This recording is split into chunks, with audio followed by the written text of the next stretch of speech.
Well, hey everybody, my name's Aaron. Welcome back to the channel. Today, we're going to be talking about lunchboxes. That's right, I said lunchboxes.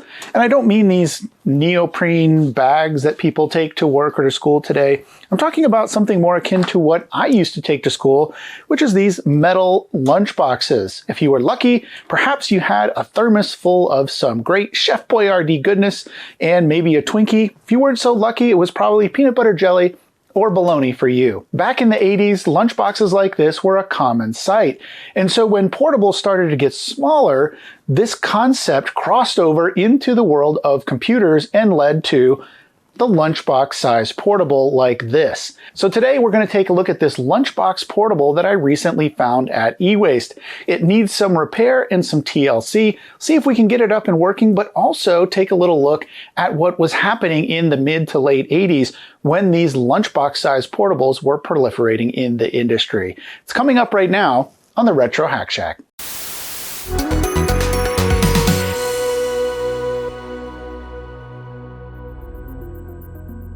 So how did we get to this lunchbox style computer with its keyboard that opens up like a lunchbox lid to reveal a built-in screen instead of a soggy, warm peanut butter and jelly sandwich? Well, for that, we need to look briefly at the rise of portables. The original compact portable was hugely successful compared to other portables at the time, thanks to its IBM compatibility and the fact that you could take it with you. In this ad, Compaq says you can carry the compact computer from office to office, carry it home on the weekend, or take it on business trips. Although I can personally vouch for the fact that at 28 pounds, this thing is so heavy that if you actually carried this thing around through airports on business trips, then you can definitely skip the hotel gym. I see you're taking your computer home. Yes, Mr. Prince wants my report in the morning. You know, Compact Plus is portable. Portable? Yes, but Mr. Prince says big computers do more. Compact Plus does everything yours does and more. Yes, but Mr. Prince says big computers store more. Compact Plus stores 30 times more than yours. Does it have a handle? Yes. Oh, drat!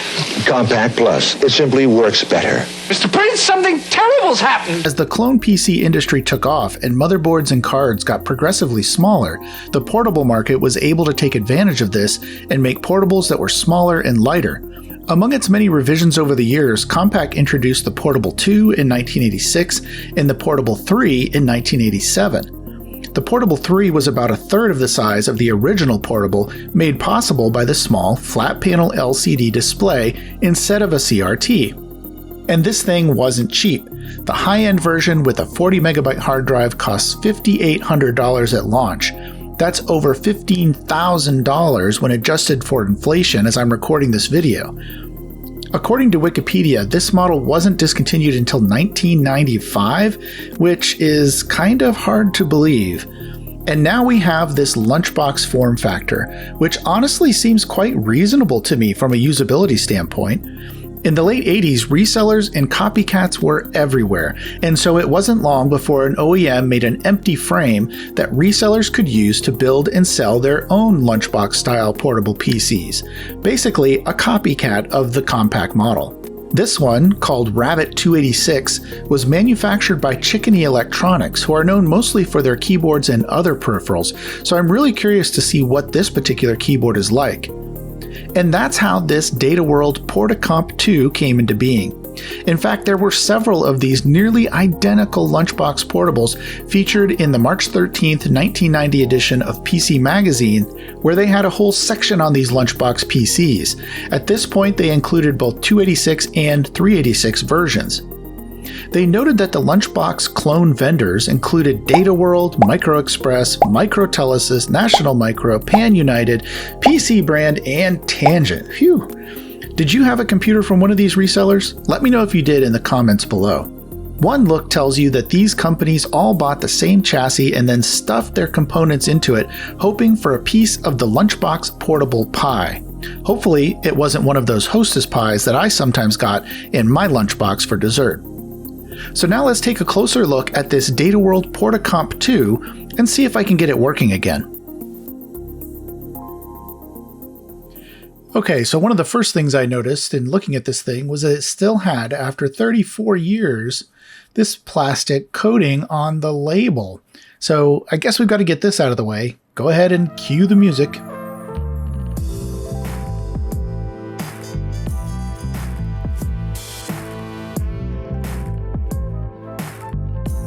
So in the last E-Waste Wednesday video I showed this machine and I showed all the ports and everything like that. And I did an initial boot up to see if it would work at all. So if you want to see that, go back and check out the end of that last E-Waste Wednesday episode. But this time I want to start with something that I didn't look at during that episode, and that is the keyboard. I got a tip from one of the commenters in that video that the keyboard should be pretty good. And as I mentioned, it was made by Chickeny. So let's check this thing out. So I grabbed my keycap puller and pulled a couple of keycaps off, and sure enough, there's some really nice switches in here, which is why it sounds so clicky and nice. These are Alps Blue switches, so very similar to the keys that I used in my clicky keyboard, my Neo Retro keyboard that I built on this channel about a year ago. Of course, these switches are 30 years older or so, but they still sound and operate great, so I don't think I'm going to have any problems with the key switches. As I press these, they are definitely clicky. I also wanted to take a look at the bottom of this keyboard a little bit more closely. It does have these little flip out stands that you can use to prop up the keyboard for better ergonomics. And when I opened those up, I found a little switch to switch between AT and XT keyboards. So it seemed like Chickeny built this in because they didn't know what kind of motherboard the reseller of the particular person who was building this computer would be using inside. Now, before I crack this open, I did want to just show the sticker on the bottom here. A couple of interesting things. Number one, this says right on the bottom, this is a 640 by 400 display. So that's kind of nice for a system of this age. And also take a look, the seal has been broken. The warranty is no longer valid because somebody has been in this particular machine before. Speaking of which, you can see here the only real problem with this thing from an external point of view. There was a big gap here where somebody, I guess, couldn't get the lid closed and they stuck in a few screws that weren't the right size. So really, there was only one screw holding this back onto the computer. And so it was pretty easy to get into. Just release that screw and everything just popped right off. So now I get my first look at the inside of this machine, and wow, take a look at this. There's a card cage over here for the floppy drive and the hard drive. The power supply is nearly a full-size AT power supply. Unbelievable. This thing is so big and is taking up so much space in here. And they were somehow able to cram all of these cards. There's actually a full-size floppy and hard drive controller card, full-size ISA card. Unbelievable that this is actually able to fit all in this little case. There is no room for anything else to go in this case besides what's here. It is really amazing. Looking at the back of the case, here is the external floppy connector, and you can see there's a custom board here which breaks out the floppy cable, and it looks like there's another slot. So perhaps you could use this to run back to a second internal floppy and still give the option of having an external floppy if you wanted it. Now, in order to remove the back, I'm going to have to disconnect this power cable somehow, and it appears to be held together with some masking tape. I'm not sure if this is just wires that are soldered together and somehow protected by this tape, or if it's a proper plug. Well, it turns out it is a proper plug. Maybe this was just loose at some point and the original owner or whoever was in here just put this masking tape around it so that it didn't come unplugged while somebody was carrying this thing around in the airplane or something. Those little screws where the warranty sticker was, those were holding in the floppy and hard drive rack here, which has slots. So this thing just slots right in. So removing those screws can take this thing right out, and a really nice feature. I love how this thing kind of slots together. Taking a closer look at these cables that are connected to the controller card, it's pretty clear that this thing had an MFM hard drive in here, a half-height MFM drive, as well as a floppy drive at some point. So MFMs are fairly unreliable. I don't think I'm going to be replacing this with an MFM. Instead, I think I'll use an XT to IDE card to add a hard drive to this machine for testing. Now, I want to take a look at all of the PCBs inside of this case, but first, that reminds me I need to thank the sponsor of this episode, PCBWay. PCBWay offers low-cost prototype PCBs, PCB assembly, CNC milling, 3D printing, and more. And right now they're celebrating their 9th anniversary with tons of coupons and sales, so be sure to visit their site for that. And they also have a shared projects page, and look what popped up here, a PS2 mouse adapter for the Commodore 64. It seems like they always have great projects for retro enthusiasts. You can check these out and order them directly from this site, so I highly encourage you to check out PCBWay for your project needs and also any of your PCB or assembly needs. And I thank them for their support of the Retro Hack Shack. After removing the power supply, I wanted to take a look at these cards in here, and one thing that I noticed is that it's all tied together with these little grounding cables. And I think that's because the exterior case is made out of plastic, so normally you'd have a steel case, for example, to tie the ground together. But in this case, the manufacturer would have to use these cables, for example, to connect the ground from the motherboard to the ground here on the card cage. Now, 2 of these slots in the back here are just for the serial connection, so they don't have cards necessarily in back of them. They're just ports that are mounted onto the back of the card cage. But we do have this video card here that we can see first. This definitely looks like an EGA card, but it also has this ribbon cable that I assume goes in the back to the display. So instead of connecting a VGA card to the display, they had to figure out a way to connect this video card internally to the display, and they did that with this ribbon cable. Hopefully this doesn't fall apart when I take it out. So I'll just be very gentle here, and there, it's out. This looks like it's in pretty good shape, actually. Now we can take a look at this controller card, and you can see all of the cables that are in it here, 3 cables, 1 for the floppy drive and 2 for the MFM hard drive.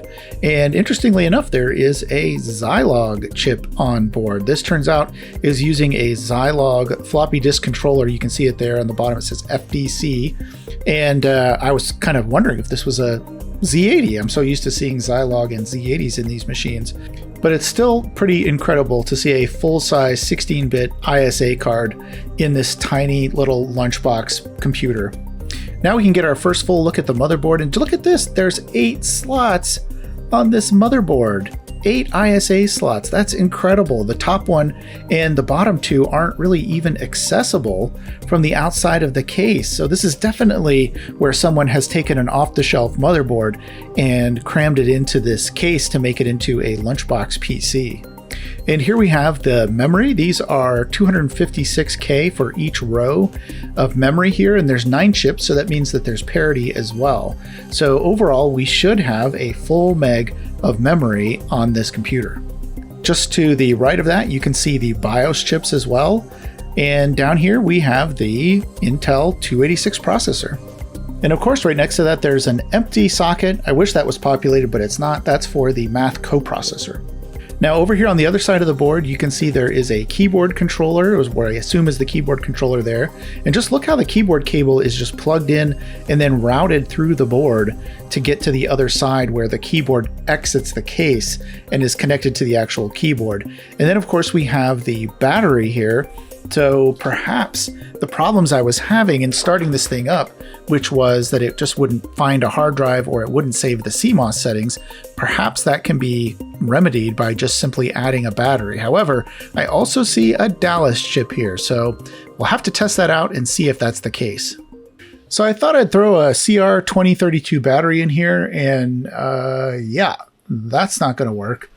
By the way, quick tip, if you ever wondered what those numbers mean on these round batteries like CR2032, well, if you take that number, the first 2 numbers are the diameter of the battery in millimeters. So in this case, 20 millimeters across. And then the second 2 numbers are the width of the battery or the thickness of the battery with a decimal point in between. So a 2032 is 20 millimeters across and 3.2 millimeters thick. I wanted to try a slightly bigger battery for this battery holder, and so I got a 2450. And sure enough, you can see that it measures 24 millimeters wide by 5 millimeters thick. Now, it's hard to find the manual for some of these motherboards, but I was able to find this one, and I verified that it takes 2 3-volt batteries, although it doesn't say exactly what size. And it also detailed the instructions for changing the jumper settings depending on what battery you're using. Unfortunately, when I went to fit 2 of these batteries into the battery holder, they were too thick. And I didn't have time to go get another battery at this point, so I just compromised. And for testing, I used one 2450 and one 2032. Oh well, I'm not really hopeful this is going to work anyway. The reason I say that is because of this Dallas chip, and we'll get back to that in just a minute. But first, I went ahead and changed the jumper to reflect the internal battery that I installed, and then I connected enough components just to see if this would hold a date and time to indicate that the CMOS settings were being stored or not. So I tried setting the date in the CMOS settings screen and rebooting it just to see if it would hold some random date in here instead of going back to the default. And when I went back into the BIOS after rebooting, the date had gone back to the default of January 1st, 1980. So yep, that battery had no effect on the CMOS settings. And that brings us back around to the Dallas chip. So I've talked about this on previous videos and shown how to do mods for the Dallas chip, but basically the Dallas chip has its own internal battery. It acts as a real-time clock and as a storage location for the CMOS settings. And that internal battery goes dead after a period of time. And so you need to do some surgery on the Dallas chip in order to hook up an external battery if you want to keep using it to hold your CMOS settings. There are also some nice mods that you can purchase on eBay and other places that'll do this for you. But in this case, I've done it before. It's easy enough. We'll just hack this thing and hook up an external battery. Now, I really wanted to have this nice, neat little package with the battery holder on top, but what I found out later was the power supply actually knocks this out of position and causes the battery to become disconnected. So instead, I hooked up a couple of leads and put the battery holder off to the side of the case like this. That'll work for now. I also wanted to take a look at the power supply just to make sure there weren't any reefa caps in there that were going to blow up on me. And luckily there are some filter caps here, but they're not the crackly reefa branded ones that usually go up and release the magic stinky smoke. I also looked around for any leaky caps or burnt out components, but everything in this power supply looks fine. Not only that, but I know that the rails are good and everything's working because I tested it briefly in the E-Waste Wednesday episode where I first looked at this machine. So far so good, but I also want to add a floppy drive to this computer. So I opened up my box of floppy drives to try to find one that would match this kind of dark beige or brown kind of color that is evident when you look at this blanking plate that still is installed on this side plate that goes on the computer. And look at that, I actually found one that matches pretty closely, or at least as close as you can get in this age of decolored plastic after 30 or 40 years. Before I put this in, I wanted to do a little restoration on this drive because everything was kind of sticky. To open these drives up, it's fairly simple. Usually, the covers just kind of pop off from the top. In order to reach the places where you're going to have to add some lubrication, normally you can just remove the faceplate and also the eject button. On many of the drives, the way to get this top plate off is to push the eject button in a little further than you normally would be able to with the button in place, and that will allow you to pop out the top cover and then add lubrication to all of the rails and basically anywhere where there's motion occurring between the various mechanical pieces. I also took the opportunity to go ahead and clean the heads of the drive while I was in here, and everything was out of the way. Installing the floppy drive back into the case is made easy by the rails that you can use. You just have to slide this cover down with the cage at the same time in order to get it to fit correctly. Whoops, that is, unless you put the drive in upside down like I did. Ah, there we go, that's better. Now it all fits together nicely. And putting in the power supply was a similar affair. Just have to make sure that all of these cables that are crunched in here are out of the way before you slide the power supply into place. Okay, now it's time to fire this thing back up and see if the Dallas mod I made allowed the CMOS settings to be retained in memory. Okay, real-time clock error, but it's saying the battery is okay now. Whew, all right. Interestingly, though, when I did get into the CMOS, it had filled in dummy data or random data into all the fields. For example, it used all 9s for the date code. So I had to go in and update all the fields in the CMOS settings in order to get everything back to the way it was supposed to be. Unfortunately, it still would not boot up off the XT to IDE card I had in here. The problem here is that there can be address conflicts between the XT to IDE card and other cards and devices in the system. And so I had to play around quite a bit with the address values on the card. Luckily, these can be set by dip switches, and there's usually some sort of reference material on the cards that you can get off of eBay or other sites. So I just played around with these a bit until I found an address that wasn't being used.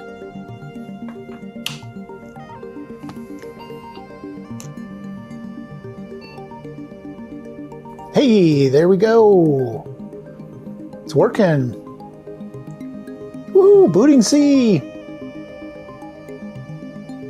Awesome. Now I'm going to do a directory listing, but this may take a while. Oh no, not too bad. Yes, working, yay. The next thing I wanted to test was the capabilities of the video card. There are dip switches on the side of the video card, and you can set it for several values.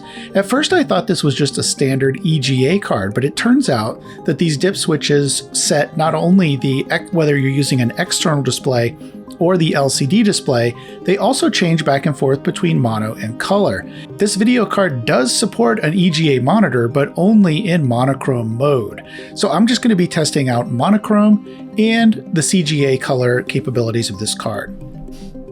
Now, I know a lot of people will want me to show this on an external CRT, but instead of using a CRT, I'm going to be capturing the output of this on my laptop. And of course, I'm going to be using the RGB to HDMI device that I sell on my website and an HDMI capture device so that I can show you more clearly what this actually looks like. CRTs can be really troublesome to capture on camera sometimes. Speaking of troublesome to capture, turns out my settings weren't quite right for this monochrome capture, but this is basically what the system looks like using the monochrome output. If you had a green CRT or an amber CRT, this would look fantastic on either one of those. The text is nice and crisp and sharp, and you can see the shading when I go in to check it here. It does actually support some decent shading, so you can actually get some differential there between some of the colors, even though you're still in monochrome mode. Okay, so now let's go ahead and check out the CGA mode. And at first I was kind of confused because I expected to see some more colors on the screen, but it turns out that this display adapter only supports a limited amount of color profiles on this particular card. The only way I knew that there was actually any color available is when I went into the system benchmark and I got to the video test. I could see some colored text pop up in the video speed test, so I knew that there was some colors there. So now it was time to try playing a CGA game to see if these colors would actually work or not. And sure enough, when I fired up Alley Cat, I was pleasantly surprised to see, oh yes, those awful CGA colors, the cyan and magenta of the CGA color profile. So the color was indeed working, and eventually when I figured out that my sound was not turned on, I actually got to hear some sound coming out of this thing as well.